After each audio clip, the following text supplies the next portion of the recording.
মোকাম্মল ভাবে শরীয়তের পাবন্দি করে জিন্দগি যাপন করেছেন, রোজা রেখেছেন, নামাজ পড়েছেন, সাদকা খায়রাত করেছেন ইত্যাদি, ওই ব্যক্তির জন্য ঈদের আসল খুশি হচ্ছে।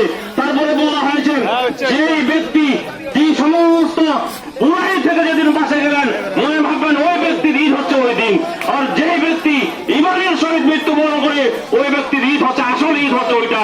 এবং যখন তো বিরাদার ইসলাম আর ঈদের নামে আমি বলবো যুবক ভাইদের, আপনারা অশাক পোশাক পরে ঈদগার নামাজ খতম হলো, জায়গা জায়গা ঘুরতে যাই, ওখানে একটা ব্রিজ আছে, ওই জায়গায় আপনার বাপমার পুরা মুস্তাকবিল আছে, আপনার ভবিষ্যৎ আছে, আমাদের ছেলে আছে, আমাদের ভবিষ্যৎ পুরো আপনার সাহারা, কিন্তু এমন দুর্ঘটনা ঘটে যাচ্ছে কিংবা অ্যাক্সিডেন্ট হয়েছে ওখান থেকে ফিরে আসতে পারি না। এই জন্য আমি বলবো গাড়ি ঘোড়া চলাবেন সতর্ক, এগুলো কাজ করবেন না।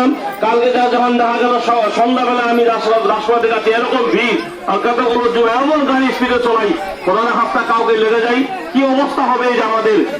এই জন্য আগে না বলে আমি একটা খালি ঘোষণা করতে সম্পূর্ণ হয়নি, অনেকগুলো কাজ বাকি আছে। আবার গেট বানাইতে হবে, দেওয়ালগুলো প্লাস্টার না করলে কিছুদিন পরে ইটাগুলো ছুটে যাবে।